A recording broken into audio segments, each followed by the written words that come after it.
This is a Film Stories original podcast.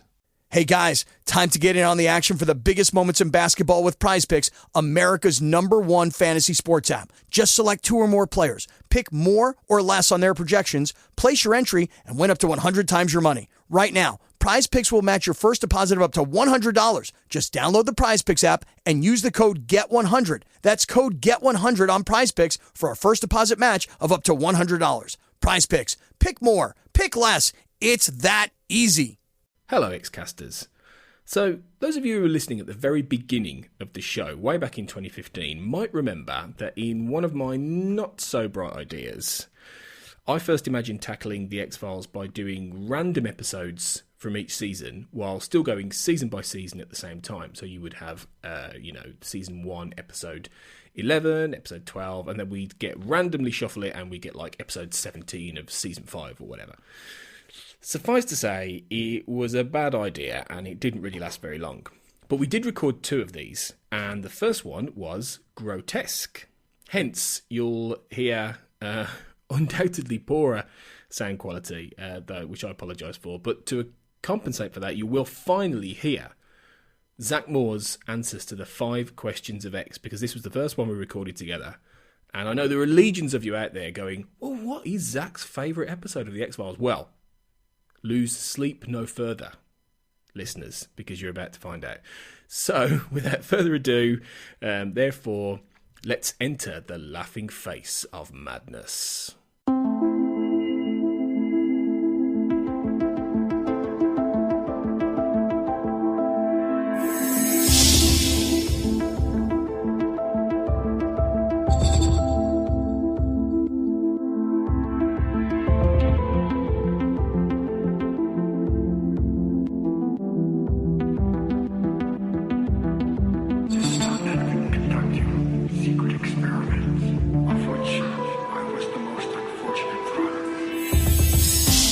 Welcome back, everybody, to the Xcast. The truth is in here.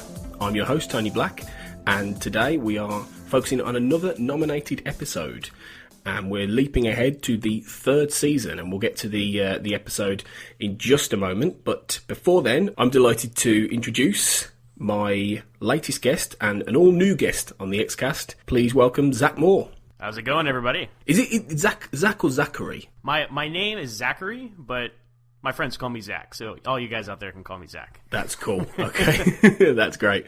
And Zach, you're a big fan of the X-Files, and it's great that you've agreed to come on and talk about your fandom. So I'm going to kick off by, before we get to the episode, doing the 5 questions of X, as I call them. So first off, Zach, when did you first discover the X-Files? I was young when the X-Files came out. I was probably in elementary school, so it was a little too intense and serious for me. But I always remember like seeing it on TV. You know, you see bits and pieces, you see advertisements, stuff like that. Yeah. My parents were both big Star Trek fans, so I kind of grew up like with genre movies and TV shows.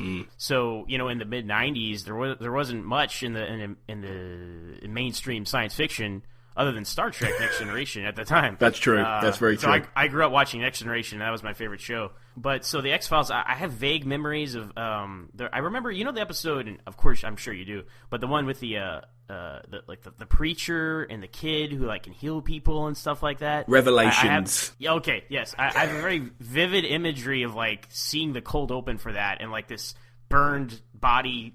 In a body bag like comes alive, and I was like, oh, what is that? And those kind of images always. There's certain images throughout the show that have always stuck with me. But when I really became like a fan, I guess would be when at some point, I don't know if we bought this videotape or rented it, but my dad got this tape, and it was the pilot in Deep Throat back when they released them on VHS. Yeah. And so it was those 2 episodes on the one tape, and we watched that together. And this was a few years after they had aired, because it took them a few years because it's home video has changed so much. It took them years to come out on tape. Now you can download something the next day. But I remember watching that, and I've always been into kind of cryptozoology and paranormal and unexplained things. That stuff has always fascinated me since I was a kid, probably because of Unsolved Mysteries and In Search Of with Leonard Nimoy and shows like that. So I grew up watching that. So I was kind of like ready for a show like the X-Files. It was kind of right in my zone. And they really just took to it very, very quickly. Like, oh, cool, aliens, and then there's like, oh, there's monsters too, and it was just like this great fictionalized version of all these unsolved mystery shows I had watched when I was a kid. And then I think FX in the United States started showing like repeats of the X-Files and having marathons.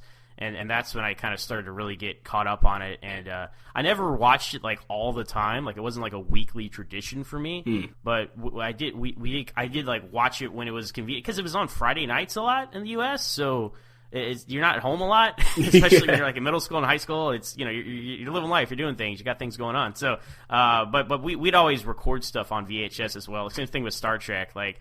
Back before DVRs, you used to buy VHS tapes and record on them. So we had all these random tapes with episodes. And so I always kept tabs on the show. I never religiously watched it until later. And then I kind of got caught up. And I recently took part in the 201 Days of the X-Files. Oh, brilliant. Yeah.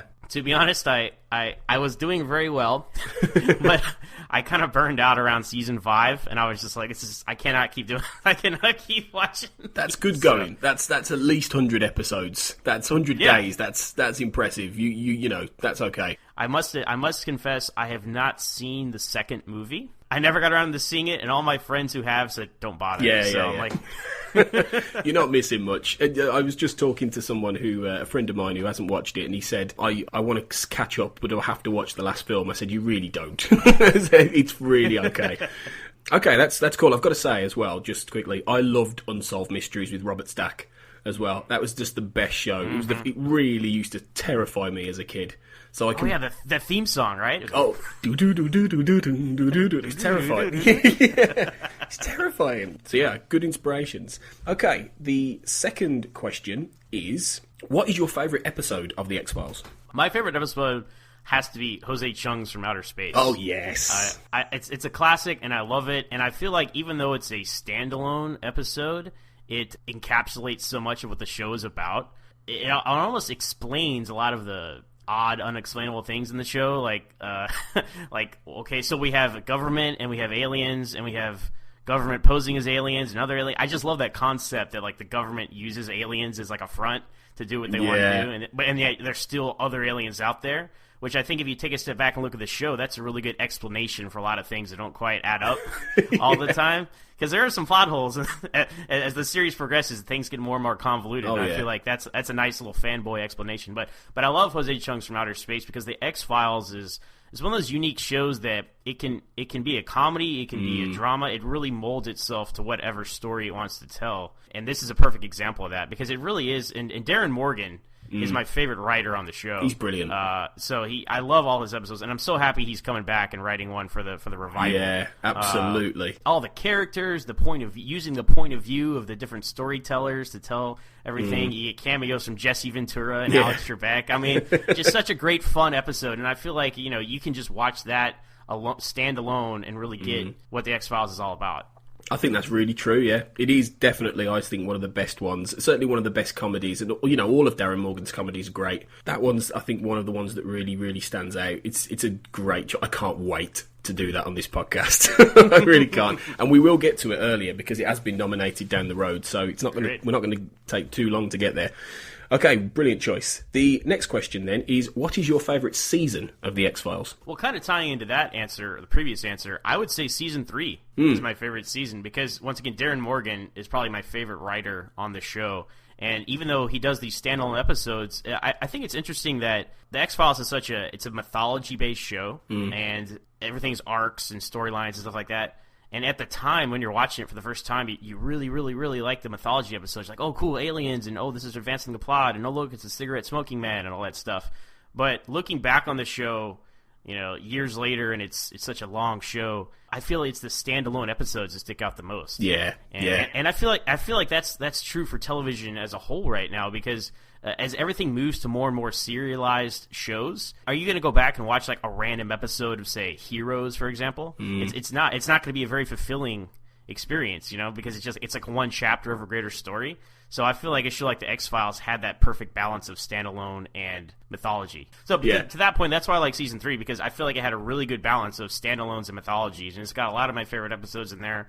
Like Clive Bruckman is a great episode. Quagmire is probably one of my other favorite episodes. And doing the whole lake monster thing, once again tying into the cryptozoology. So that's what really makes season 3 stand out for me. Oh, and then of course, War of the Copenhagens. Oh, which I think cockroaches are disgusting, but I love that episode. That's just they really did get the balance between all the different facets of the X-Files. I think in season 3, I think you're right. They really balanced the comedy with the mythology and the monsters. Yeah, I think that's a great choice for a favourite season. It would definitely be up there for me as well. And it was one more thing. It was before I feel the mythology got way too complicated. Yeah. I think everything still made sense. And it still did probably for 4 and 5 too, but it was at this point it was still escalating, wasn't it? It was still putting all the pieces together, and it hadn't quite got too deep. I think you're absolutely right. I think it was beyond about season 5 that it started to wrap up and then go into the movie. Yeah, but no, I think season 3 is a great choice, definitely. Okay, question 4. Who is your favourite character in the X-Files? Now, this doesn't have to just obviously be Mulder and Scully. It could be anybody. It could be a guest star. It could be a guest character. It could be anybody. This is a tough question because immediately I want to say, Mulder, because he's so cool and he's a favorite character and all that. But I like to go against the grain and pick something maybe like that is not as mainstream. I'm going to go with Mr. X. Yes. I love Mr. X. I love Deep Throat too. But Mr. X was so different from Deep Throat, that's what made his character work. Like, if they had just got another shady, older white guy who's like a Nixon era kind of, it wouldn't have worked. It would have felt like a lame copy of Deep Throat. But Mr. X was his own character, and that's what made him so interesting. And just Stephen Williams, he's so intense. And whenever he's on screen, like, he brings an intensity to him, and he has his own agenda. And one of my favorite episodes is Soft Light. Yes. And that's an episode where he really kind of comes into his own, and you realize that, oh man, he has his own agenda. He's not just helping Mulder out, and he always kind of begrudgingly helped Mulder. Deep Throat always was like, "Oh, Mr. Mulder, let me give you some information." But Mr. X was like he felt like he was an obligation, and he didn't really enjoy it, but he begrudgingly did it, and it just made him a very fascinating character, and it was disappointing when he got killed off at the end of, I believe, season 3 or first.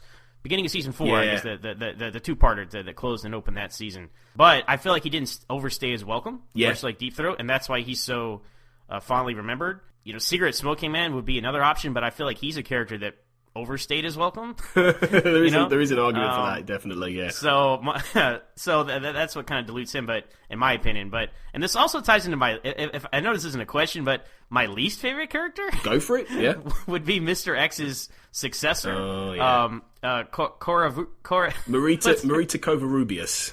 Yes. The name you can't even say because she's that bad a character. Yeah. Exactly. I'm like, what is your deal? Like, why? I just felt like she was such a lame replacement, and she felt very forced. Deep Throat was natural, and then Mr. X was his successor, and that all felt very natural, a natural progression. But Cora, whatever her name, UN woman, as I used to call her. Yeah. They kept Mulder kept going back to her, and I'm like, this doesn't make sense. Why would you do this? And I don't know. I just did not care for the character, the actress. It felt very forced. But maybe that's a lot of me coming from, man, I love Mr. X so much. Well, I will give you a little bit of trivia here. The reason I think that they went with Marita was because they originally had a female character to play Mr. X. She was going to be Miss X, and she was played by Natalia Nagulich, who ended up being, and you might know this character, Zach, because you liked Star Trek: The Next Generation, Admiral Nechayev. And yes, she was in Next Generation and Deep Space Nine. Absolutely, yeah. She's like an admiral, yeah. She kept cropping up, and there's actually, I think it might be on the DVD, where there are the scenes where she actually was Miss X with Mulder. Oh, so that they actually shot them? They shot those, yeah, and the character just didn't work, and she doesn't work. She's more like a female Deep Throat, basically. Mm-hmm. So they recast it with Stephen Williams, and obviously, you're absolutely right. Mr. X is a phenomenal character, and he's just brilliant. I mean, it's One Breath is the episode for me where I love him. When he has that confrontation with Mulder in the parking garage, and he says, "I used to be you." And all that kind of thing, and they have that. It's basically a gunpoint. Executes that guy. Yeah, and he just shoots the guy in the head. I was just like, oh, he's just badass. Exactly. So if you had one word to describe him, it'd be badass. Yeah, completely badass. And I think that you've got a great choice there, because he's one of those iconic supporting characters that is so tied up with the X-Files. So, yeah, it is just a shame about Marita. But at least she was easy on the eye. So, that's not too bad. Okay, lastly then, the final question is, do you have a favourite moment from the show? Just either, it could be a scene, or it could be a plot line, it could be anything. What is the moment that you love in the X-Files? Yeah, that is a tough question, because for a show that runs 9 years and has 200 episodes... So I guess I'll take a safer answer, since my favorite episode is Jose Chung's From Outer Space. I love the cold open of that. I love how they subvert the whole abduction story. You know, the stereotypical abduction story. You got two people in a car on an abandoned road, and a light comes out of the sky, and then you see the gray aliens walk up. You're like, oh no, they're going to get abducted. But then you see another UFO come by, and it's a real alien, and it's a monster. And then you realize the guys in the gray suits are humans, and they're like, "What the hell is that? How should I know?" Yeah, it's like, how the hell should I know? Yeah, that's the line. That's it, yeah. I love that, because that sums up everything about that stuff, and yeah. I think that's just a great moment, Yeah. to just subverting the whole mythology of alien abduction with the government and all that stuff, and that's just a great funny moment. And when I try to explain to people like why I like the X-Files, that's a scene that I tell people about. I'm like, oh, that sounds pretty cool. Yeah. So I guess that's why I kind of go to that as my favorite moment, because it's something I've used to illustrate why it's such a great show. I think that's the best way to do it. Definitely, I do the same. When I describe my favorite moment, and I think that's a really good one, because it just shows how not just. Hey guys, time to get in on the action for the biggest moments in basketball with Prize Picks, America's #1 fantasy sports app. Just select 2 or more players, pick more or less on their projections, place your entry, and win up to 100 times your money. Right now, Prize Picks will match your first deposit of up to $100. Just download the Prize Picks app and use the code GET100. That's code GET100 on Prize Picks for a first deposit match of up to $100. Prize Picks. Pick more. Pick less. It's that easy. Just how elastic the show was in terms of what it could do, but it shows how it managed to get away with lampooning itself, and it managed to just take its own mythology and take the mick out of it, lampoon it, and it was brilliant. And you were like, well, not many shows could get away with that and still be taken seriously like 2 episodes later, but the X-Files could, and that's one of the reasons it's great. Yeah, definitely, its self-awareness is definitely an advantage.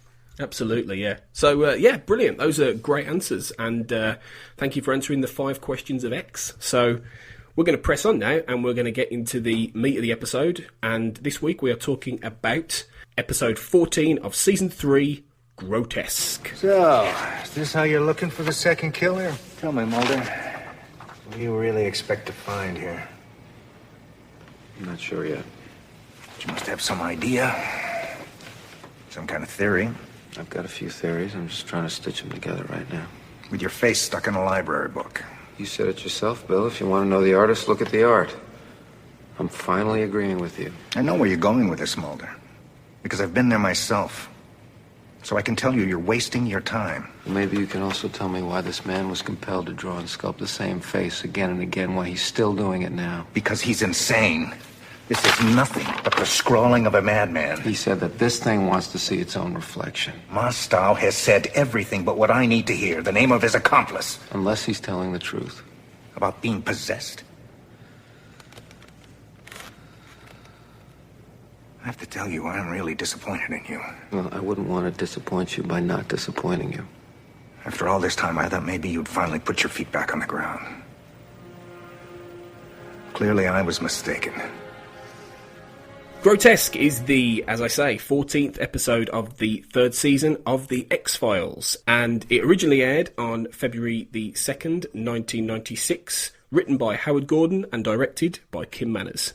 The story, in brief, sees Scully becoming extremely concerned as Mulder becomes more and more involved with a case that may or may not involve demonic possession. So, out of 10 then, Zach, what would you give Grotesque? Do we do like half scores? You can do half. That was initiated by Andrew Brooker, who was on the other week. So yeah. I thought so. Yeah. You can do half score. That's fine. I would give this a 7.5 because I think it's a good episode. Not a great episode, but a good episode, like a compelling, interesting mystery. and I like that it's ambiguous, and I'm sure we'll get into that later. But I like the ambiguity, and I feel like not enough X-Files episodes did that. I feel like it was either, yes, it's aliens, or it's a monster, or no, it's nothing, it's made up. Yeah. But this is that sweet spot where, like, you could interpret it either way. So that's a very strong point, which elevates it for me. Yeah, I think that's a pretty good score. I'm going to go with just slightly under. I'm going to go with a 7, but it's a solid 7, shading a 7.5 to be fair. Because like you, I agree. I think what I like about Grotesque is it's unafraid to really get into the psychology of Mulder and what he does and the supernatural, and it's never really, quite a few X-Files are very overblown in to an extent in their paranormality. There are some mad things that go on, but this one, it could have been just a psychotic man, really. And there are hints that it's more than that, but it's like you said, it's not completely on the nose, and I think that it's impressive for that reason alone. And also, as we'll get into talking about a bit later on, it very much, along with one or two other episodes, sets the template for Millennium, which was Chris Carter's sequel, spin-off ultimately. It wasn't originally planned that way, but it became a spin-off, which is something that we'll talk more about as time goes on. But yeah, I think you're about right. 7.5, definitely. Okay, so the episode begins, and we're in a art class, and there's a male nude model being sketched who looks. I gotta say, he looks a bit like Fabio. Yes, he's like a brunette Fabio, basically. Yeah, he really is. I think that's possibly what they were going for. I think immediately you've got a very sort of sinister score by Mark Snow. There's a lot of really quite dark and sinister music to this episode, I think, and it's immediately there right from the very beginning. Yeah, the atmosphere definitely is established right off the top. I agree. Yeah, and he created some really good music over time, Mark Snow, but I think he really excels himself in this episode. Actually, I've got to say that straight out the gate. But immediately you've got this art class where we meet John Mostow, who seems to be the antagonist at the beginning, but he's while everyone else is painting non-Fabio quite nicely, he's going a bit mad, isn't he? He's drawing what appears to be something. A demon. Yeah, basically, yeah. Well, I was going to say, it's a good thing he was sitting in the back of the class where nobody could see what he was drawing, because I feel like we'd have drawn unnecessary attention to himself when he was up front, because usually there's a guy walking around, like, observing, oh, good form, something like that. He's in the back, and he's cutting himself by trying to sharpen his pencil. What a gruesome image that was, right? With the pencil sharpener, oh my gosh. But I think what it does show is how possessed he is straight away as he paints. There's that suggestion that he's really sort of overcome by whatever's going on either in his mind or by whatever's inside him. And when he cuts his finger and smears the blood on this image, I think and also, it foreshadows the murder weapon ultimately as well. Yes, so it's quite good, but I think that really sort of sets the tone of the rest of the teaser, which is obviously where fake Fabio gets murdered by a shadowy figure. Yeah, yes, using what we would call a Stanley knife in England. I'm not quite sure what you would call that knife. In America. I'm not sure. I haven't heard standing knife before, but maybe a switchblade or something like that. Yeah, similar. I had to make a note that fake Fabio has a really nice car. Like, it's like a classic Mustang. For a guy who's posing for art classes at a university, I'm impressed by his vehicle. But he really, maybe it's just a sideline, and his rich boyfriend or girlfriend is just keeping him in cars. But did you notice the reflection in the mirror as well? Yes, it was. It looked like a gargoyle. It did. Yeah, it did. Which again is the whole thing of, is this more than it seems? But it's very, very, very uncertain throughout the episode. They sprinkle that in. You see a hand here, a face there, a shadow here. So it's all very... They play with your perception of everything. Yeah, and I think they do that really, really well. Then, of course, obviously, at the end of the teaser, you've got the FBI bursting in to arrest Mostow. And this is where we meet one of the main guest characters of the episode, isn't it? And this is our first celebrity spot of the episode. Well, probably our only celebrity spot, to be honest, of the episode. And who plays Bill Patterson? Clarence Boddicker. Yes. From RoboCop. Yeah, that's him. Or for some reason, I should think of RoboCop, but I always think of That 70s Show when I see Kurtwood Smith. Right. Yeah. Red Foreman, right. Yeah. Kurtwood Smith, yes. Kurtwood Smith is the actor. Yeah. But yes, as Bodica in RoboCop, he's made it out. I think Kurtwood Smith is a great actor in almost everything. He's always a little bit better than what he does when he's in bad stuff, I think, even though... That's true. He's just a bit... And I think Patterson immediately is he's a really interesting, sort of determined kind of character, isn't he? Yeah, and to your point about Kurtwood Smith, he's known for his most iconic role is probably RoboCop, where she is the villain, just a despicable guy. But then his other most famous role is the dad on a comedy show. So he's a very versatile actor, and he brings a lot to any role he's in, obviously. Definitely, yeah.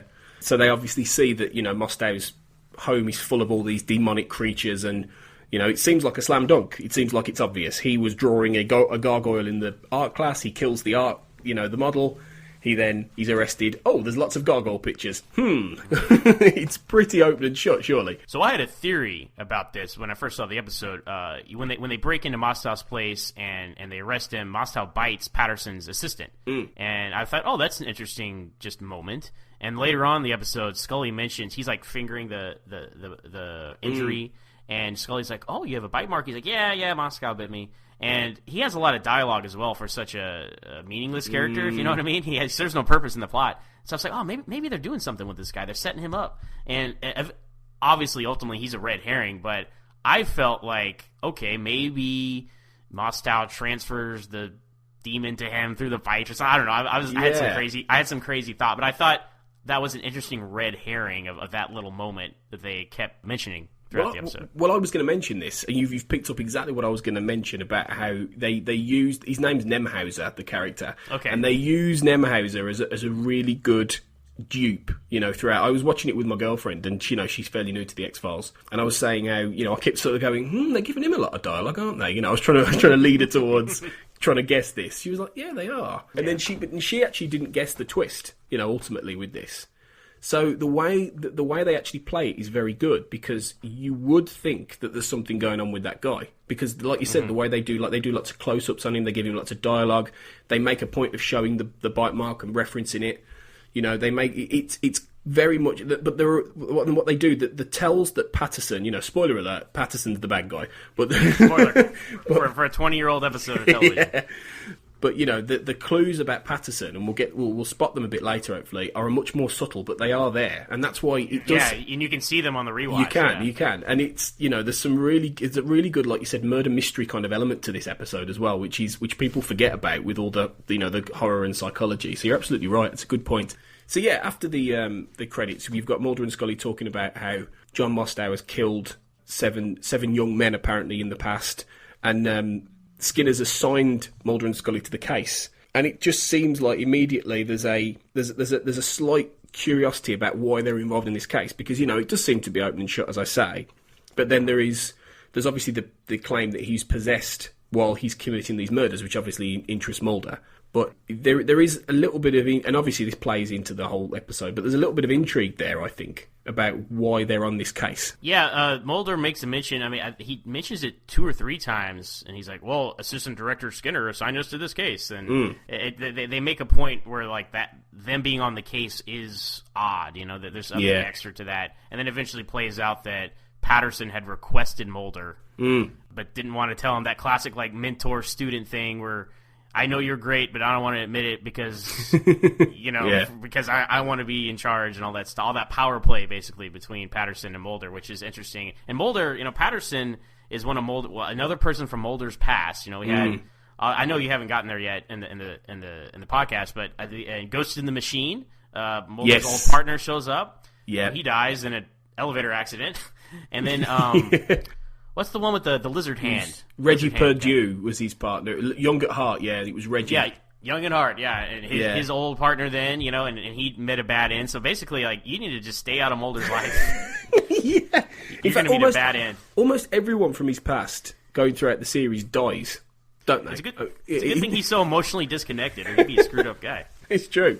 But no, exactly. And so when, they end up going to speak to Mustow and Patterson's there and we get this first interaction between them and we realise that, they were mentor and student in the past, there is that level of disdainful tension, isn't there? It seems like Patterson doesn't like Mulder and the idea of possession and everything like that. There's that nice little bit of tension with Scully caught in the middle, and Patterson just shuts Mulder down when obviously, and especially on the rewatch, but obviously, by the end you realise that Patterson, well, there's something going on with him, but also he is in awe of Mulder in the end. So it's interesting the way they establish this and this disdain between them, but there's a lot more going on underneath. Mm-hmm. And it's almost subconscious. It's weird because they say, Mulder explained, not to jump too far ahead, but as we said, Patterson's the bad guy. So at the end, Mulder is pretty much examining and explaining everything to Patterson himself, like, oh, you knew you couldn't stop and you needed someone to stop you, and that's why you brought me in and all that stuff. So it's almost like a subconscious thing with Patterson going on throughout the episode too. Yeah, definitely. It is a bit like that. It's interesting because one of the big things that they talk about, Mulder says that he learned a lot from Patterson, but he couldn't worship him like everybody else or become him when they worked in violent crimes.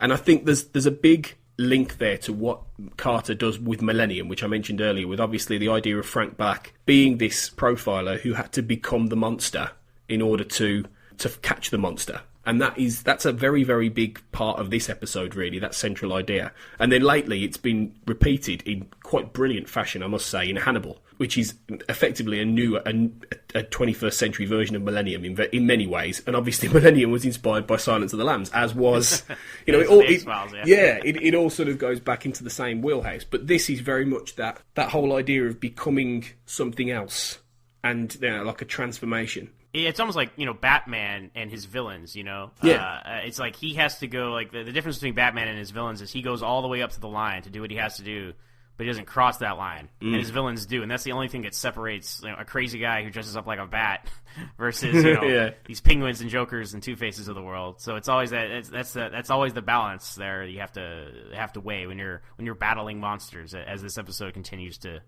say throughout. Yeah, absolutely, yeah. We get then to Mulder and Scully investigating Mustow's apartment, and that's when they discover the hidden room which leads to the life-size clay gargoyles. And obviously they're not just clay gargoyles, there is 5 young men inside. Yes.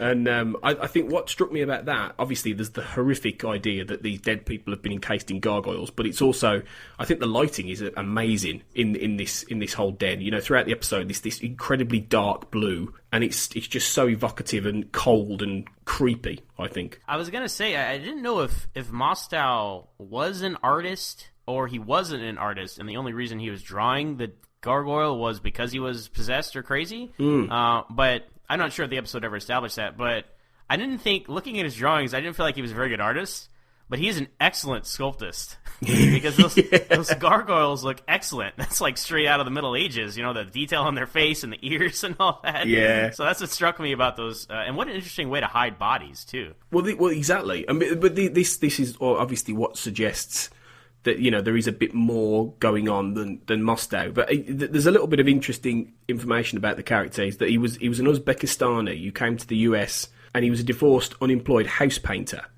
So he did have some element of artistic ability, but there's a difference between a house painter and actually that's not art. That's a very different thing. There's a difference between that and then being able to craft such amazing horrific images and do all those paintings. So there is that suggestion that there was more working inside of him than it seemed to be, definitely. Mm-hmm. But it's just... And they did establish that he had a history of insanity. Yes. So that helped as well. That kind of planted the seed of, look, this is just a crazy guy. Yeah. And obviously by this point, Patterson thinks there's a copycat. There's someone trying to carry on his work out there, which is an accomplice. Which is that obvious, thing when somebody doesn't want to believe a more, crazy explanation. They just go, oh yeah, there's somebody else involved. It's just interesting how Kim Manners, I think, films that sequence and films all the sequences and begins Mulder's slow descent into whatever kind of possesses him throughout this episode. Which is unclear. Yes, exactly. Something definitely happens to him. Again, to reference my girlfriend, she mentioned as we were watching it how David Duchovny's performance changes throughout the episode and Mulder becomes increasingly sort of brooding and almost morose, and it's like he's not quite there anymore. There's just something else going on inside him. Yeah, he's in a different zone. Yes. And even more than when Mulder's, possessed with being, determined. Even more so than usual for Mulder. This is like he's, the usual Mulder, he's just headstrong and he's off and he's putting all these things together, and then he's, hanging up on Scully without saying bye, or walking off when she's just going, Mulder, what's going on? And he just walks off and doesn't Where are you going? Yeah. Mulder, where are you going?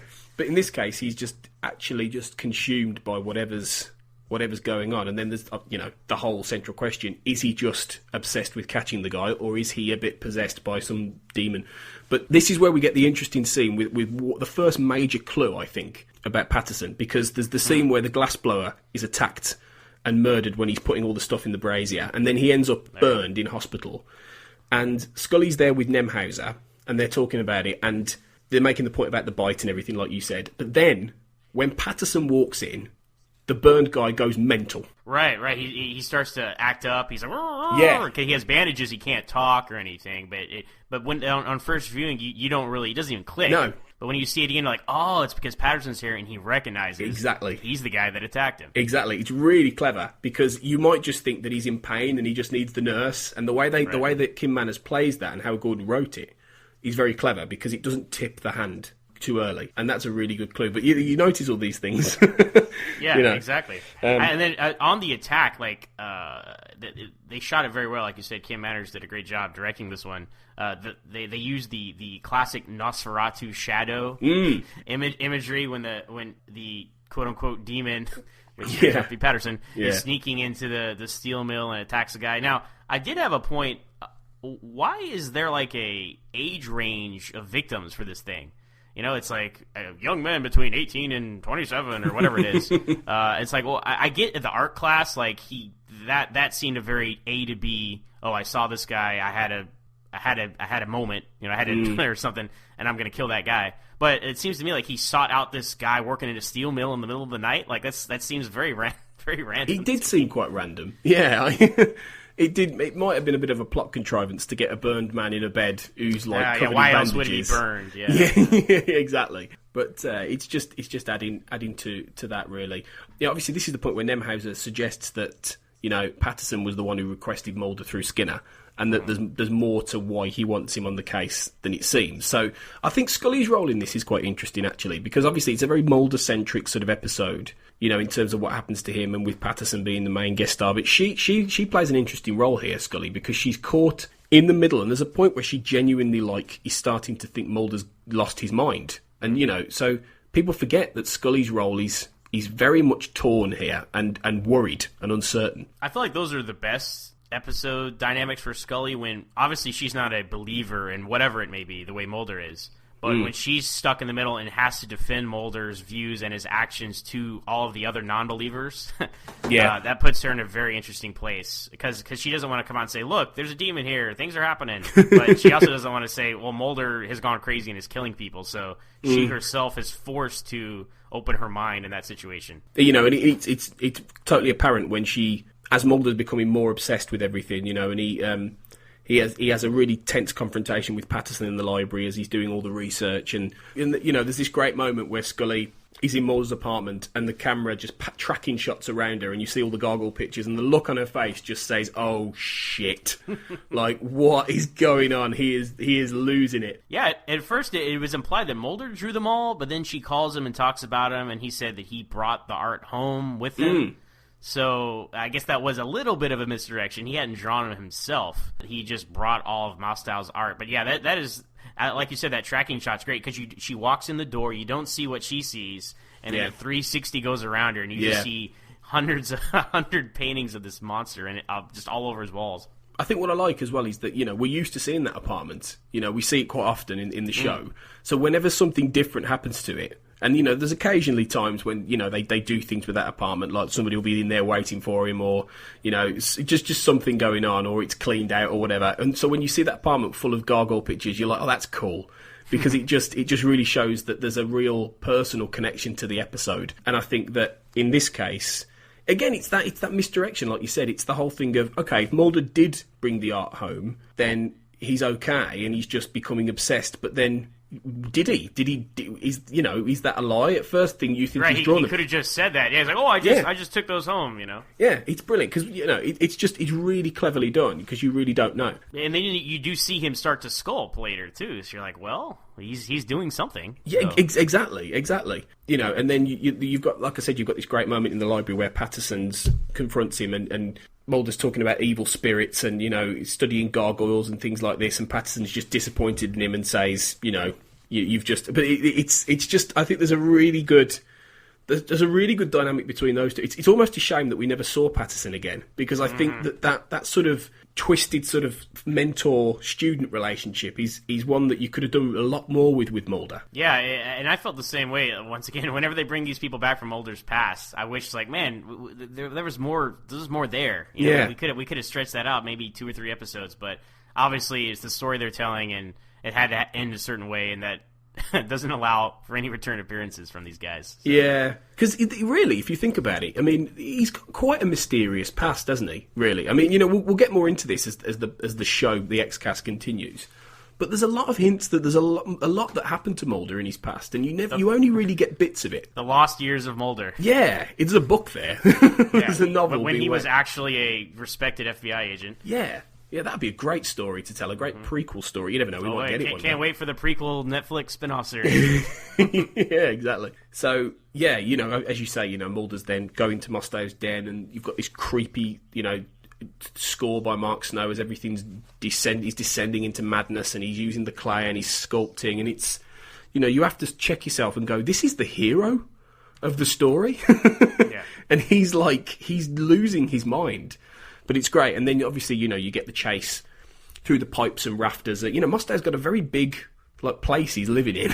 Yeah, I'm like, I assumed that they ran outside of his loft or whatever it was, or then in the warehouse building that he lives in, because there was, like you said, that place is huge. It's like a refinery. It's like Terminator sized refinery. Yeah, it was mad. Yeah, it was a little bit like Terminator. You're absolutely right. But I don't know about you, when you rewatch it, you can tell it's Patterson in a way. With that, you only see whoever he's, attacking him in shadow, but you can tell, I think, that it's him. But there is a stocky guy, and but there is still a little bit of, I think they've put a little bit of gargoyle sort of face makeup on him to make it look like he's a bit more twisted. Yeah, then I think you see some hints of pointed ears. Yeah, as well. Although I did laugh. I don't know about you. I did laugh when Mulder's pushed at the end, and he's pushed onto some soft sheets. He ends up getting pushed to the floor, and he falls on some really soft sheets. I was like, how convenient! Yeah. It's like whenever there's a car chase in a movie or TV show, and there's just all these cardboard boxes on the side of the road that you crash into. I'm like, okay, sure, great, yeah. After his attack, Scully's growing more and more. She's starting to confront him about this now, and basically, effectively saying, "You're growing more and more like Mustow." And she's, I think I love the fact she genuinely is starting to wonder if Mulder's doing this.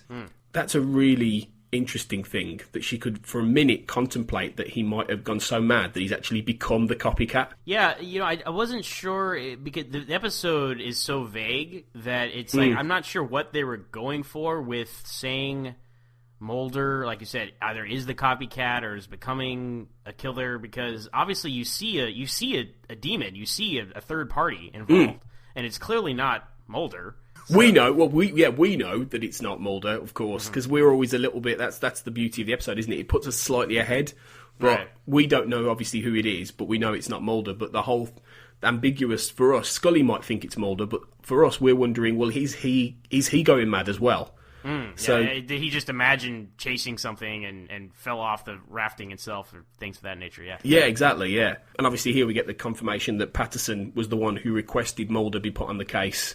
When Scully basically confronts Patterson over it and says, what are you doing? Why are you doing this? Why have you brought him onto this? And it's just adding more. And Patterson says, I need Mulder. I can't solve this without Mulder. And that's... I love what he says. He's like, don't get in his way. Let him do what he does. Yeah. Which, as obviously now, has an extra meaning, because clearly Mulder's possessed by something. So it adds an extra sort of dark meaning to when he says, don't get in his way. Because, he's basically saying, Scully, you get in his way, he might kill you as well. It's that whole extra layer of... It just gets so dark, and brooding. I think I love that about it. And I don't know about you, I got a real Silence of the Lambs vibe when Mulder goes to see Mustow. Oh yeah, in the cell. Right? Yeah, and he just starts beating on him, and it's just it's really sort of, intense. I think intense is the word. Yeah, definitely. I mean, yeah, and he basically I don't know if he knocks a tooth out or what, but Mustow has a mouthful of blood. Yeah. After Mulder punches him, and Mulder has a tendency to abuse his people he's questioning. He does. Because I think about not Dwayne Barry, but the next one. Ascension. Ascension, yeah, where he gets Dwayne Barry and he basically chokes Dwayne Barry. Yeah, it's true. I hadn't thought of that. There's quite a few episodes actually where he goes a bit, loopy when he's when he's angry. It's true. When he gets in the zone. Yeah, when he's in the zone. This is where obviously we get a little bit. One thing this episode doesn't really have is much of this Scully science element, but we get one moment where she goes to a crime lab, and there's a little bit more of a sciencey sort of scene, and then she finds out that Mulder's prints are on the knife. Right. So she's like, well, what are they doing on the knife? And I think that's why I quite like the fact that it's drawing that ambiguity. And then we get the scene with Skinner. The scene with Skinner, though, I felt was superfluous, to be honest. Do you think so? I think so, because they talk about Skinner at the beginning of the episode. They mention him. They name drop him 2 or 3 times. And when they do that and you don't see him, you just assume, okay, Mitch Pileggi's not in this episode, fine. But this character of Skinner has an influence. I get why it's in there, because it needed Scully to be able to voice her thoughts to someone she could trust. Yeah. So that's why Skinner's there. But it just feels so superfluous, because at this point in the show, it's still early enough where Skinner is like, he's still their boss, and they don't have that level of trust they have in later seasons, and he's still like. The vibe I got from the dynamic I get from the relationship is he doesn't necessarily like Mulder. Yeah. So he's like, oh, I'm worried about him too. I'm like, that doesn't feel very, very true to Skinner at that point in the series, in my opinion. I think it was close to the point where he would have been. I think he's on the cusp of it, really, because there've been a few moments where they've been through some stuff, like when he trusts Skinner over in Endgame, when he's possibly getting Samantha back, or when. The whole thing with Paperclip, where he turns on the smoking man. But yeah, it's not quite fully sold yet. I do agree. I think if this had been a season or 2 later, at the point where Skinner's actually committing murder almost to cover things up for them. True. I think it's like I think maybe, but no, I see what you mean. I think that's a good point. But like you said, I think it's so Scully can voice something to somebody and voice our fear, really, because Scully's us, really. She's caught in the middle of this, and she's voicing our fear about Mulder as well. True. But you get a great dream sequence after this, like a really sort of symbolic.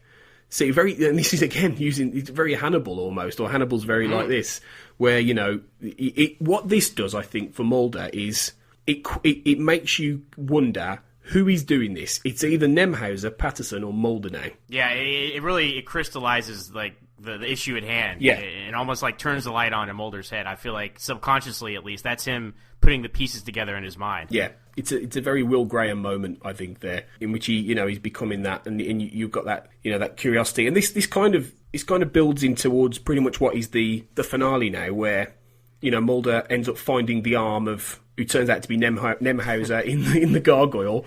I love that Scully goes home.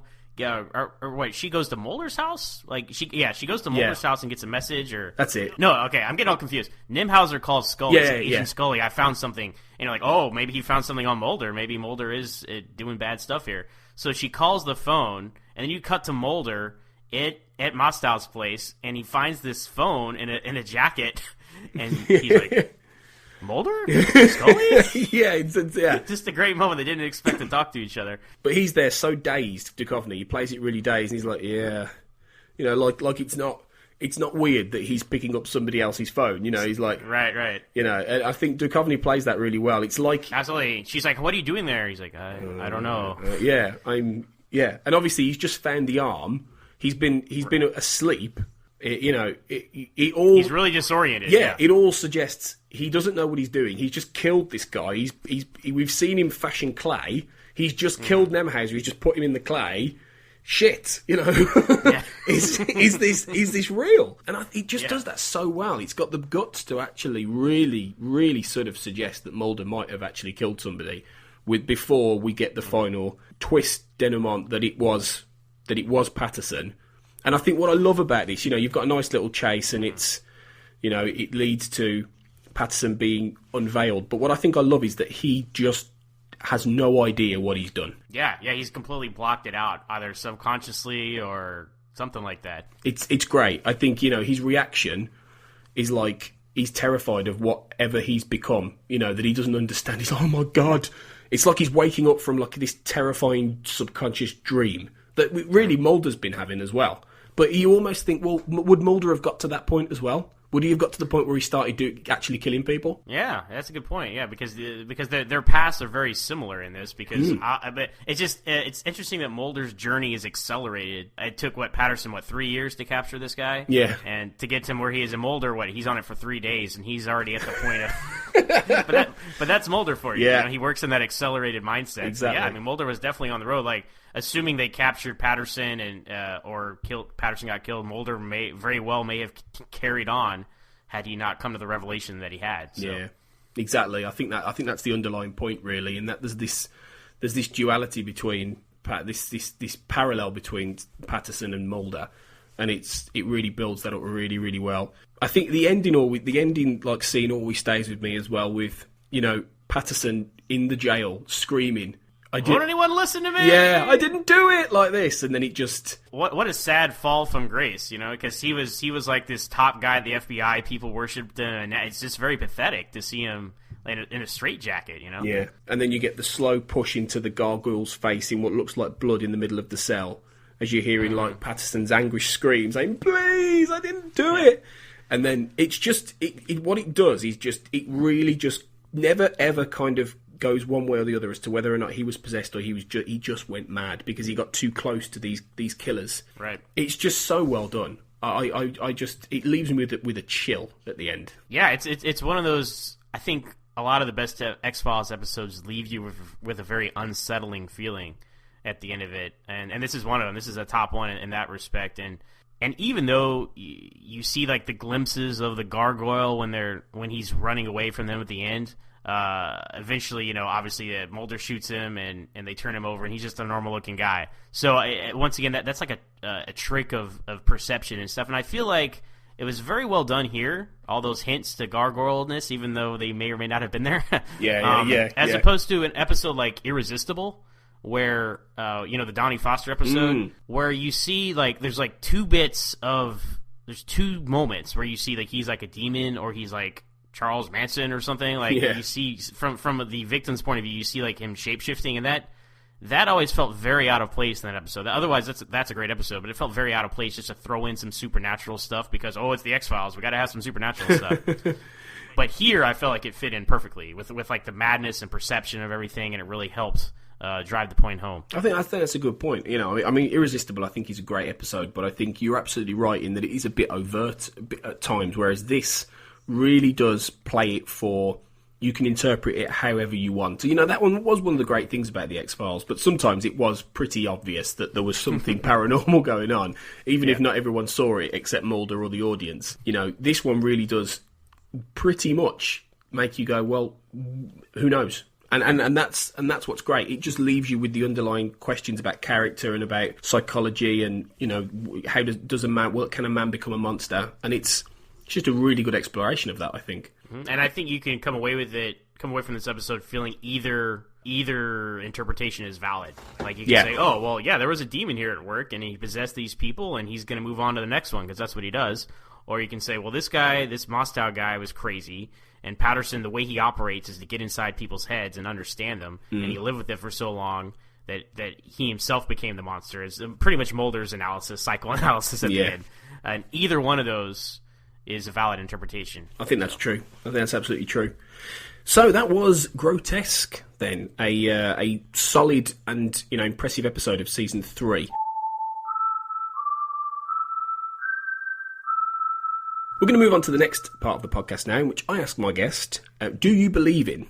And this is where we ask the guest about the specific paranormality of each episode and ask if you believe in it in real life. So, Zach, do you believe in demonic possession? I do. As a Christian and a person of faith, I do believe that there is a spiritual realm out there. Okay. And I feel like if people open themselves to it, people doubt. I'm not saying every Ouija board you go buy at Toys R Us is like is straight from hell or anything like that. But there is. I do believe there's stuff out there, that we don't see, and that if you open yourself to it, it can take you over.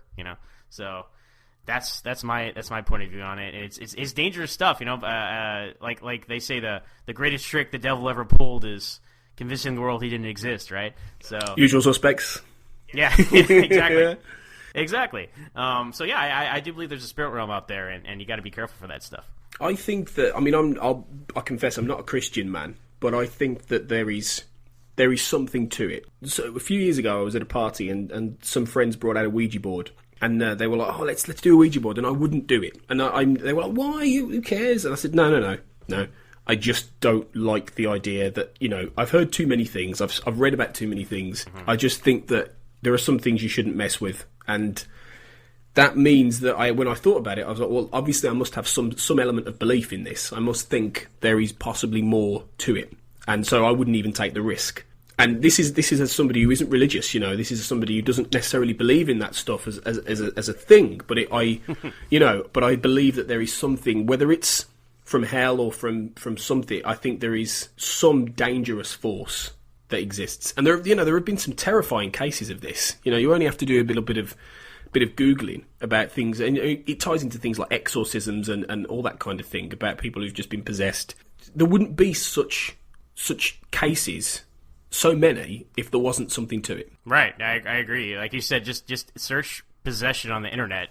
Yeah, and you'll see what's out there. It's true. Just be careful, if you're gonna dabble in these things, or you're gonna find out. Absolutely. Makes for interesting reading. Yeah, but interesting reading. But just be careful if you're gonna dabble, and think about what almost happened to Mulder, or may have happened to Mulder.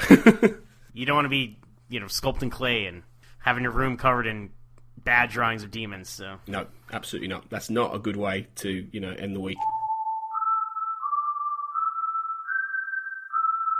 Okay, finally, it's time for everyone's least favourite part of the podcast, which is the X quiz, in which I'm going to test you, Zach, on your knowledge of Grotesque with 5 questions and then a quote at the end.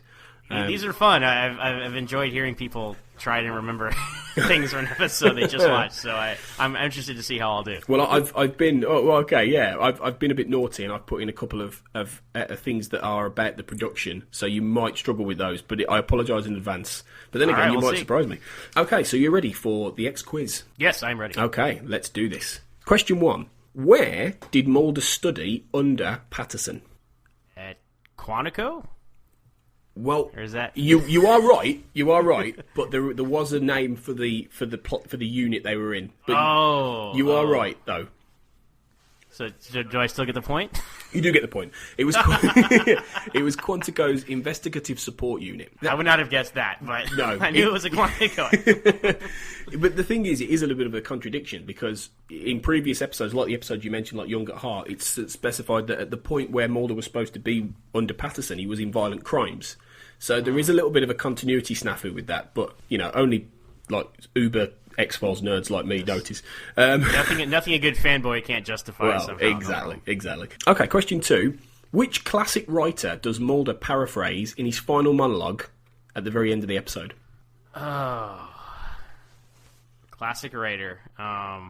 When he says, "We work in the dark," and then he paraphrases beyond that. I kind of remember, but I don't know. Tennyson. Oh, it's close. Henry James. Okay. Yeah, we work in the dark. We do what we can. Guilt is our passion, I think, and the rest is the madness of art. I think I can't remember what that's from, but it's a beautiful quote and a dark quote. Okay, question 3: Which X-Files crew member was Agent Nemhauser named after, or what did they do? I don't know. I have no idea. It is a tricky one. I have no idea.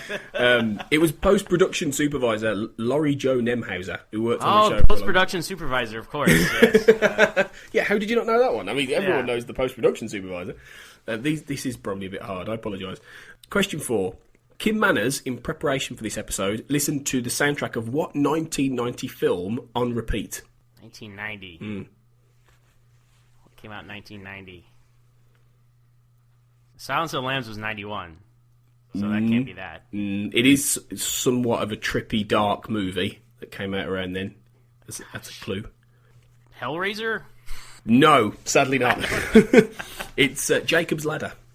Oh, okay. That makes sense. Yeah. Okay, question 5. So I need to get these next two to be 500. These have been extremely difficult thinking about it, so you're not to blame.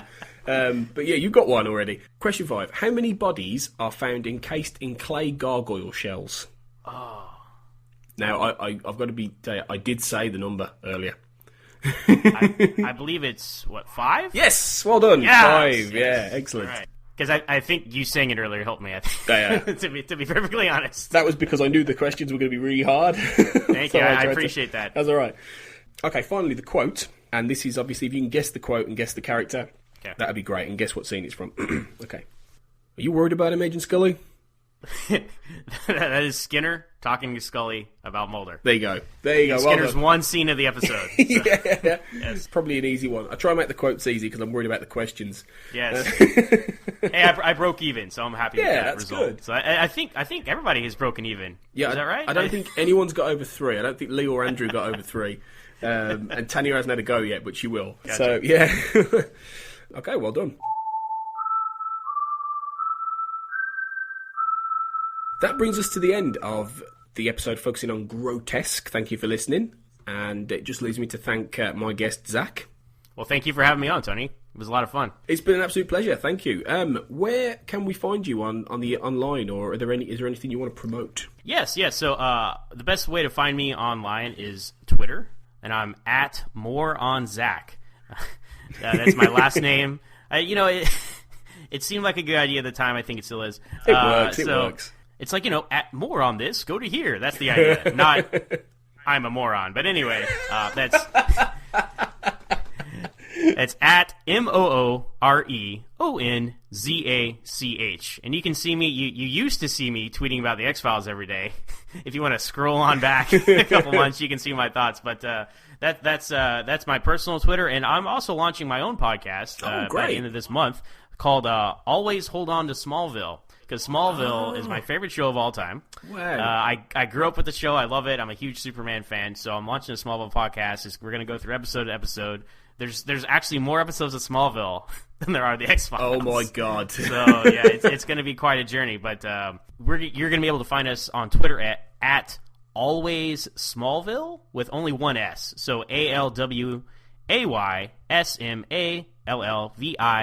Awesome. So that's going to be launching by the end of this month. We're going to get started on that. It's going to be a lot of fun. I'm looking forward to that. I'm really excited about that, actually, because I've not watched much of Smallville, and this is a perfect zone to get into it now and to do it. All right. So buckle down. Yeah.